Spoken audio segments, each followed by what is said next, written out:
C'est parti pour notre troisième direct. Bonjour Patrick Appelmuller. Bonjour Laurence, bonjour à tous. En fait, je vous ai vu ce matin puisqu'on travaille tous les deux à l'Humanité, sauf que vous êtes le chef, le directeur de la rédaction, et vous êtes en direct avec les internautes jusqu'à 19 heures. Les internautes, bonsoir. Vos commentaires, vos questions sont les bienvenus, c'est évident. Utilisez la partie commentaires pour communiquer avec nous en direct. Et ce soir, c'est de lutte contre le FN dont il est question, même si avec un journaliste, on peut parler de tout a priori. Et pourquoi on a choisi ce sujet c'est parce que ce matin, le journal donnait la parole à ceux qui font face au FN. Et puis parce qu'on est à un mois d'un premier tour qui met la candidate frontiste en tête de tous les sondages. Et dans l'UMA, le titre du lead, c'est comme ça qu'on dit, l'article principal, c'est une citation d'un militant qui dit « Rabâcher que ce sont des fascistes ne sert à rien ». Alors, quel est le rôle de l'UMA dans ce contexte voilà, à quoi il sert l'UMA? Le journal sert à plusieurs choses. D'une part, il a une fonction de décryptage. Il s'agit de montrer ce que sont réellement les propositions du Front National, pourquoi elles présentent de très graves dangers pour les salariés, pour la population et pour l'avenir du pays. Et je dirais même pour la conception de la société que nous avons, la conception du vivre ensemble. La deuxième chose, c'est montrer également comment le Front National porte ses propositions, ses campagnes, son activité. Et puis, la troisième chose, c'est surtout faire naître une espérance, montrer qu'il n'y a pas que l'impasse du Front National quand on est en colère, mais qu'au contraire, il existe des propositions de transformation de la société, de règlement des questions urgentes qui préoccupent les gens, et que ces solutions ne sont pas précisément du côté du Front National. Alors, cet après-midi, on a annoncé avec un petit clip notre rendez-vous de ce soir. Et un internaute en sont venus à imaginer que si l'UMA s'engage dans la lutte contre le FN, c'est que l'humanité appelle implicitement à voter Macron. Certes non, mais je dirais qu'ils sont les deux faces d'une même pièce, d'une pièce dans laquelle les Français n'auraient finalement pas grand-chose à dire. D'un côté, un Emmanuel Macron qui porte des conceptions du capitalisme mondialisé. De l'autre côté, une Marine Le Pen qui porte la conception d'un capitalisme étroitement enfermé dans ses frontières. Je dirais que c'est l'histoire du renard libre dans le poulailler tricolore libre, où des patrons français pourraient exploiter comme ils le veulent les salariés français, d'ailleurs qu'ils soient français ou immigrés. En fait, le débat tel qu'il se dessinerait entre Emmanuel Macron et Marine Le Pen exclurait toute véritable possibilité de transformation. D'ailleurs, les uns et les autres sont d'une indulgence frappante à l'égard du patronat. Donc nous sommes tout à fait opposés à la conception que porte Emmanuel Macron, qui s'est traduite d'ailleurs par la loi Macron, par la loi El Khomri, qui sont des sujets sur lesquels l'humanité a été à la fois très précise, très mobilisée aux côtés des salariés qui refusaient ces deux projets très dangereux, et en même temps très mobilisés contre des propositions du Front National. L'un et l'autre sont en fait les grands communs diviseurs de cette campagne. Ils visent à éviter que, d'un côté, les gens mécontents puissent trouver un débouché à leur colère, à leur mécontentement, et de l'autre, qu'ils confortent le système d'une manière ou d'une autre. Alors, il y a eu une question. Alors, pour tout expliquer aux internautes, on a les questions en tout petit qui s'affichent en bas à gauche, mais elles disparaissent assez vite. Donc, il faut aller doucement pour les poser. Mais en tout cas, j'en ai repéré une. Qui a fait le lit du FN? Moi, je suis d'une génération qui disait c'est François Mitterrand. François Mitterrand a effectivement mis en scène le Front National à un certain moment pour diviser la droite. Mais ensuite, ce sont des politiques qui ont déçu très profondément des électeurs, notamment dans l'électorat populaire. Ce sont des politiques qui ont repris les mots de la droite pour parler, par exemple, de l'immigration, qui ont repris des mots de la droite pour diviser les salariés en prétendant que ceux qui ont des difficultés sont des assistés, ceux qui sont chômeurs ne voudraient pas travailler, etc. C'est tout ce vocabulaire, toute cette admission par une série de forces politiques qui ont légitimé les thèses du Front National. Et puis après, des politiques extrêmement brutales, une alternance de la droite et du Parti socialiste qui ont vu mettre en œuvre des politiques très voisines, très identiques. Qui a intérêt aujourd'hui, politiquement, je parle dans les familles politiques identifiées, on va dire, qui a intérêt à ce que le FN fasse un bon score aujourd'hui? Mais je pense qu'un certain nombre de forces politiques ont fait le pari que pour être élu, il valait mieux être en face de Marine Le Pen. Qu'effectivement, grande partie des Français se dresseraient et seraient obligés de voter contre Marine Le Pen plutôt que pour leurs idées. C'est un pari politique qui existe depuis un moment. C'est celui qu'avait amorcé à un certain moment François Mitterrand. Il s'est poursuivi par de nombreuses forces politiques depuis. Vous êtes attendu au tournant par des militants, enfin des supporters, je ne sais plus comment dire moi, de la France Insoumise, qui vous disent, de votre point de vue, est-ce qu'un programme comme celui porté par la France Insoumise peut constituer un rempart contre le Front National?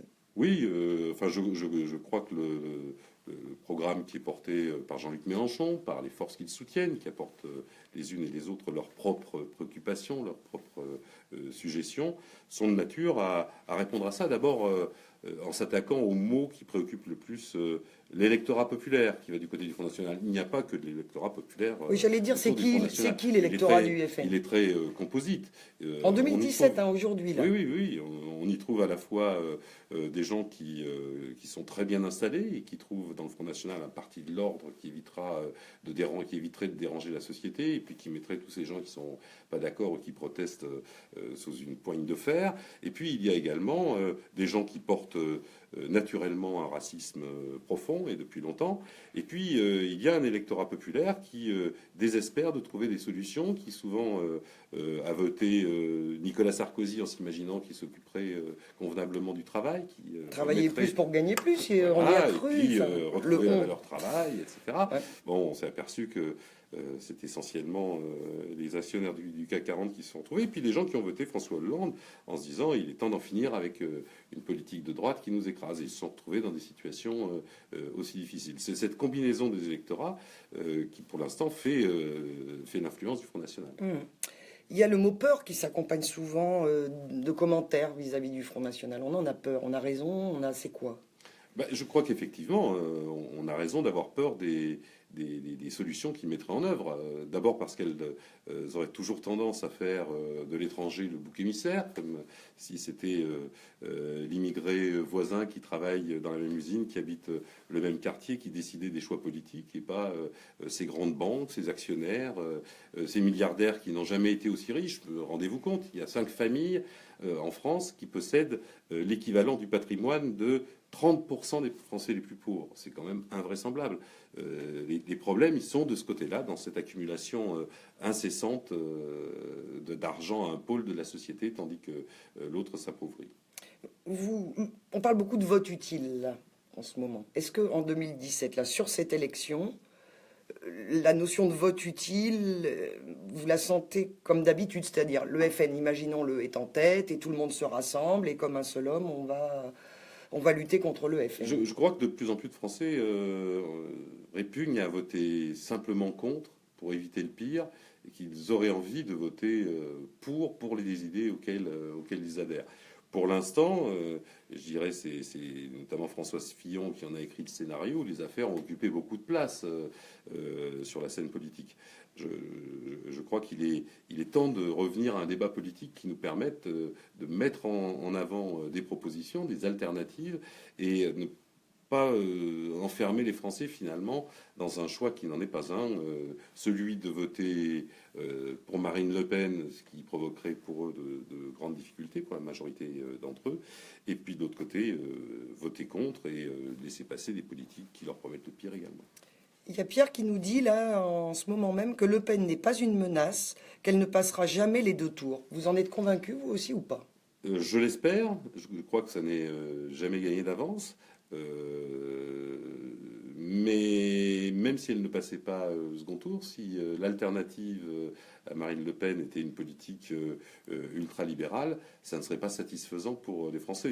Évidemment, Marine Le Pen présente des dangers sans doute plus grands que la plupart des autres candidats, mais il n'empêche qu'il faudrait que les solutions auxquelles les Français aspirent, et on voit bien dans toutes les enquêtes d'opinion que la question des urgences sociales, du chômage, de la feuille de paye, de la protection de la sécurité sociale, de la protection du chômage, une meilleure répartition des richesses, sont au cœur des préoccupations des Français. Et donc ça, il faut que les gens puissent trouver l'espace pour le faire. Le premier tour leur sert à ça. Ils verront, question du vote, éventuellement pour faire barrage, Marine Le Pen pourrait se poser au second tour, mais surtout pas au premier.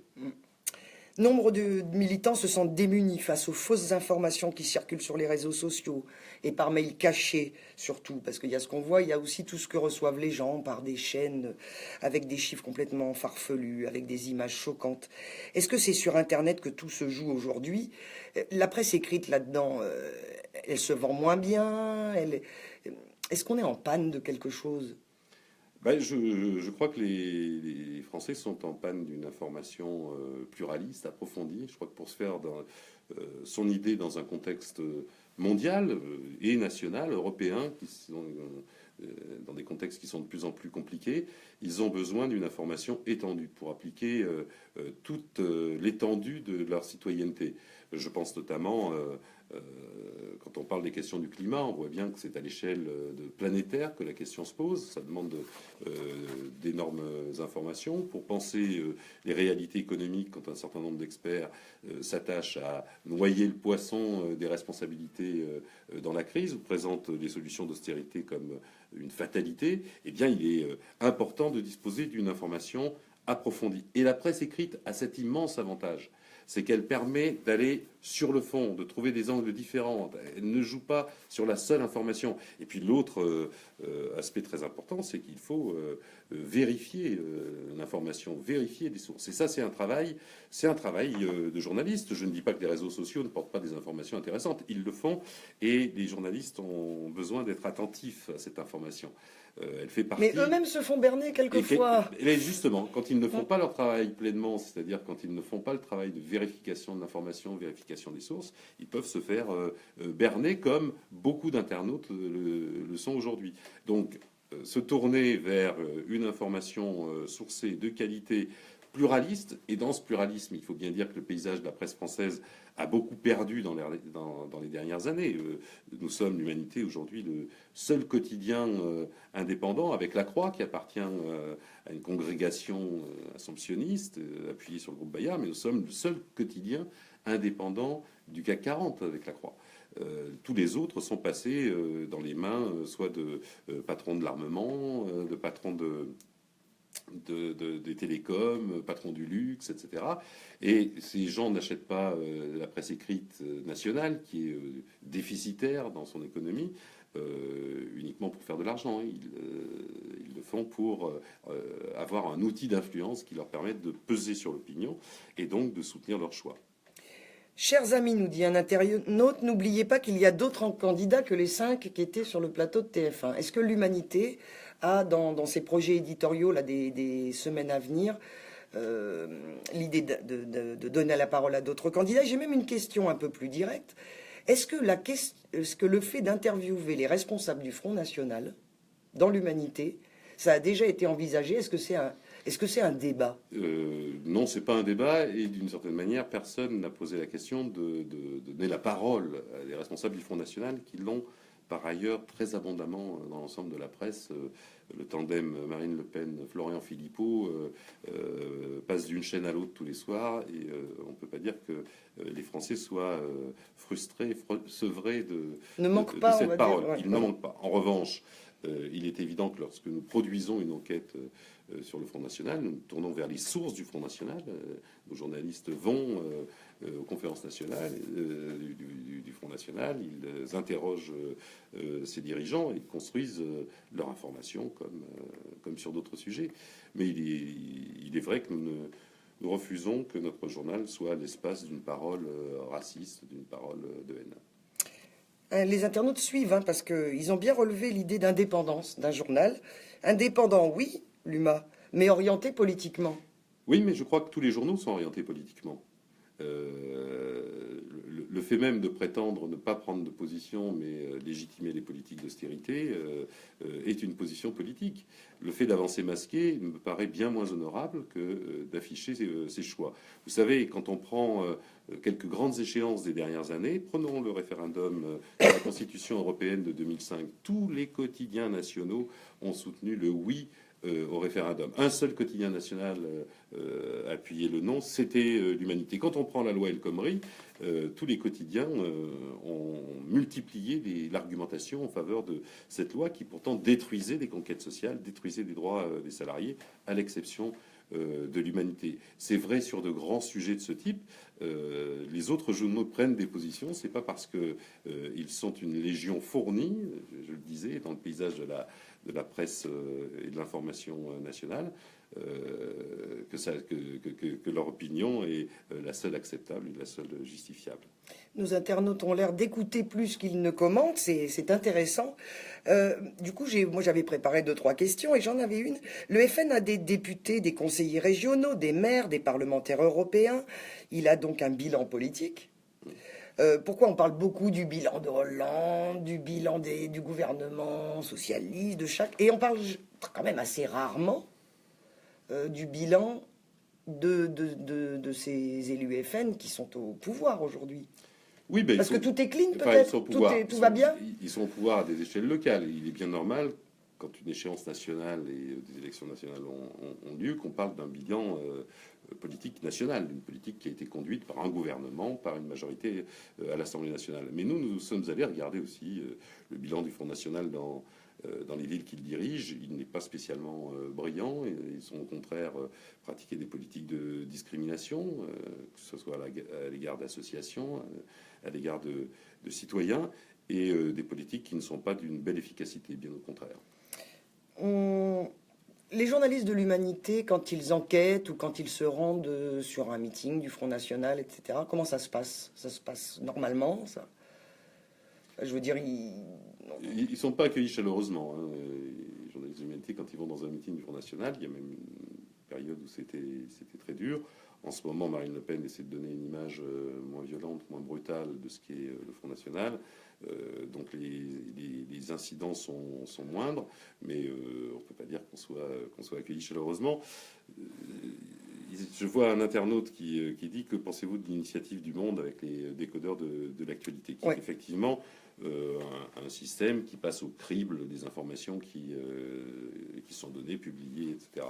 C'est une bonne idée, mais précisément parce que Le Monde est un journal engagé, il a par exemple tendance à sélectionner positivement, à donner des bons points uniquement aux journaux qui sont proches de lui. Un journal comme Fakir, qui est animé par le journaliste François Ruffin, qui a réalisé un film Merci Patron, qui revenait sur l'itinéraire d'une famille licenciée. Ce journal est mal noté par les décodeurs. Et je crois que ça marque effectivement que ce décodage est aussi un codage. Oh, mais j'avais pas vu, j'avais pas repéré, moi. Alors, il y a des élections présidentielles et derrière, il y aura des élections législatives. Et je pense que l'Humanité ne l'oublie pas. Non, mais pour nous, c'est un peu la même campagne. Parce que comment peut-on imaginer une politique qui permette à la fois de protéger, défendre les travailleurs, les citoyens, les jeunes, et qui ne s'intéresserait pas aux décisions qui sont prises à l'Assemblée nationale. À l'Assemblée nationale, la loi El Khomri est passée parce que il n'y a pas eu assez de députés mobilisés contre une motion de censure. Mais on a vu qu'à l'Assemblée, par exemple, les élus Front de Gauche ont bataillé contre cette loi El Khomri au point que Manuel Valls n'a eu de solution que d'imposer le 49-3, une méthode antidémocratique, puisque ça clouait et ça interdisait toute discussion. Donc je pense que pour avoir une politique et influer sur les rapports de force politiques, il est important de s'intéresser aussi bien à l'Élysée qu'au Palais Bourbon. Je voudrais qu'on revienne sur l'amalgame entre les extrêmes, parce que quand même on a vu un journaliste, donc un confrère à nous, François Langlais, faire une démonstration en débat quand Jean-Luc Mélenchon était l'invité de comment ça s'appelle cette émission, les politiques sur France 2, bref. François Langlais donc démontre que Mélenchon et Le Pen ont des programmes avec beaucoup d'éléments communs. Est-ce que c'est... Et dans le dernier débat, on s'employait plutôt à montrer que c'est François Fillon et Marine Le Pen qui avaient des points communs, puisqu'ils sont tous les deux mis en examen. Je voudrais qu'on revienne sur un petit fait, c'est que quand François Fillon a parlé d'assassinat politique sur Twitter, c'est une de l'Humanité qui annonçait l'assassinat de Jaurès, qui a immédiatement servi à la réplique. Est-ce que François Fillon et Marine Le Pen, pour le coup, hein, vu le tempo judiciaire qu'ils mettent en cause, est-ce que François Fillon et Marine Le Pen sont victimes d'un complot juridico, médiatico, politico, socialo, communiste, écolo? Non, mais évidemment non. Il y a aujourd'hui des présomptions sérieuses qui pèsent sur l'un et sur l'autre. Les épisodes qui se sont multipliés autour de François Fillon montrent qu'il a un lien, un amour particulier pour l'argent, et c'est donc il a à répondre de cela devant la justice. Et de la même façon, une série de faits concordants conduisent la justice à s'intéresser à Marine Le Pen. Donc ça, c'est leur responsabilité. Je pense qu'en revanche, il est nécessaire que la presse ne s'intéresse pas seulement aux affaires. Elles sont éclairantes sur des personnages, sur des pratiques. On s'aperçoit qu'il est bien temps que la République rompe avec l'argent. Mais je crois que ça ne peut pas résumer le débat public ou l'appréciation publique sur les programmes. On a vu, par exemple, que François Fillon veut supprimer 500 000 postes de fonctionnaires, réaliser des économies monstrueuses, notamment sur les services publics, menacer la sécurité sociale. À cela, il faut s'intéresser. Les Français doivent être informés de ce type de choix. Je voulais revenir sur votre remarque concernant François Langlais et son accusation, son parallèle. Oui, on me signale qu'il n'est pas journaliste. Alors, bon, on ne sait plus trop. Hein. Il est placé dans cette fonction et effectivement, il s'attache assez systématiquement à essayer de tracer un parallèle entre Marine Le Pen et Jean-Luc Mélenchon, et un parallèle qui ne tient pas. On le voit bien, par exemple, sur la retraite à 60 ans. La retraite à 60 ans, Marine Le Pen la propose qu'à condition de démolir l'assurance retraite en supprimant les cotisations sociales du patronat pour pouvoir se diriger vers une retraite par capitalisation qui menacerait le programme.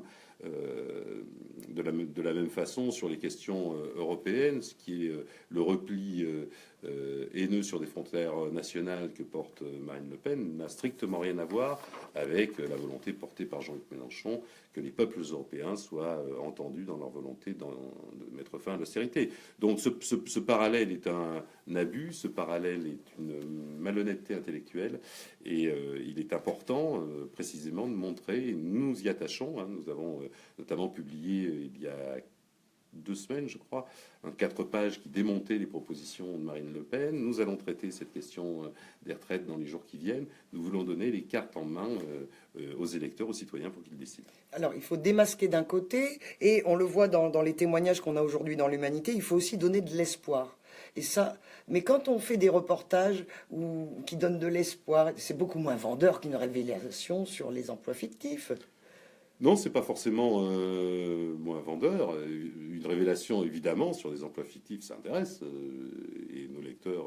Ils ont raison de s'y intéresser, les lecteurs. ont été intéressés par ça, et nous avons évidemment informé des développements de ces affaires. Mais pour nous, ça ne reste pas, et ça ne demeure pas l'essentiel de ce qui peut être l'intervention des citoyens, des électeurs dans une élection présidentielle. Donc, nous avons mis en place notamment... des reportages dans le journal sur des expériences citoyennes de mobilisation sur des grands sujets, quelquefois sur des sujets plus de proximité, mais qui montrent que les Français, les citoyens sont capables d'exercer un pouvoir démocratique, sont capables de changer des choses, de les transformer. Et c'est précisément cette intervention possible dans le champ de la politique qui peut modifier la donne. On vote pour des candidats, on vote pour des programmes, mais c'est la mobilisation des citoyens qui décidera de leur existence ou pas. Est-ce qu'on est en train de parler du Front National depuis presque plus de 25 minutes? Est-ce qu'on est en train de lui faire de la pub? On a l'impression que quoi qu'on dise, quoi qu'on en pense, dès qu'on en parle, c'est lui faire de la pub. Est-ce qu'on devrait se taire et l'ignorer? Est-ce qu'on peut le faire? Non, je crois qu'on ne peut pas taire et ignorer le Front National. Il est une réalité, donc il serait vain de faire l'autruche et de plonger la tête dans le sable, bien au contraire. mais il ne suffit pas de prononcer des invectives, de répéter le Front National est un parti fasciste. Il faut montrer le danger de ces propositions et il faut surtout montrer que des propositions beaucoup plus riches qui permettraient de se retrouver ensemble, qui permettraient de fraterniser, qui permettraient de développer ce qui est la devise de la République, la liberté, l'égalité, la fraternité, que ces solutions sont possibles. Alors, comment va se passer là, le dispositif de campagne pour l'humanité? Qu'est-ce qui se passe? Ah ben c'est pas qu'est-ce qui va se passer, il est en place. Il est en place, ouf. Et nous la traitons très régulièrement dans ses différents aspects. Là, nous nous sommes intéressés le week-end dernier à la marche qui était organisée pour une 6e République autour de Jean-Luc Mélenchon. Nous nous sommes intéressés au meeting de Bercy avec Benoît Hamon. Nous nous intéressons à l'ensemble des propositions, des épisodes de cette campagne, et puis nous essayons d'apporter un décryptage, des analyses propres, des reportages de terrain, et souvent une image qui n'a pas grand-chose à voir avec ce que donnent les médias aujourd'hui sur les Français. Nous avons mis en place un petit dessin, un dessin de Baudouin, qui est un grand dessinateur de bande dessinée, qui a fait un travail assez formidable. Il est allé dans une ville de la Nièvre, Clamecy, une ville qui a été touchée par les désertifications, et tous les jours, il a dessiné un habitant de Clamecy et il lui a fait parler de ses rêves, de ses espérances, de ses souhaits pour la vie ensemble.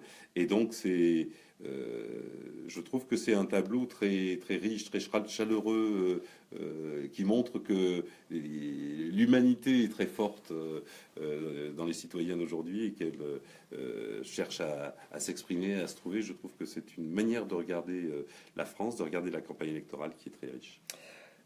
Il n'y aura pas de sondage dans l'humanité? Non, les sondages, à la fois les sondages sont chers et on voit que dans une situation politique extrêmement mouvante, indécise, ils sont peu fiables. Ils ont été très discutés autour des primaires. Je crois que la multiplication des sondages est aussi une manière d'intervenir sur le choix des citoyens dans les circonstances où nous sommes. Alors, je ne dis pas que nous ne les regardons pas. Nous regardons évidemment les courbes qu'ils peuvent donner. Mais c'est à prendre avec beaucoup de pincettes et beaucoup de prudence. Nous avons préféré aller voir des citoyens, aller voir des travailleurs, aller sur le terrain. Je vous laisse en direct dire au revoir. Peut-être une adresse directe aux internautes qui nous suivent. On a encore les moyens du bord. On est en train d'aménager un beau studio pour faire des vrais beaux directs. Eh ben, je pourrais leur dire, lisez l'Humanité si vous ne la connaissez pas, lisez-la régulièrement si vous la connaissez.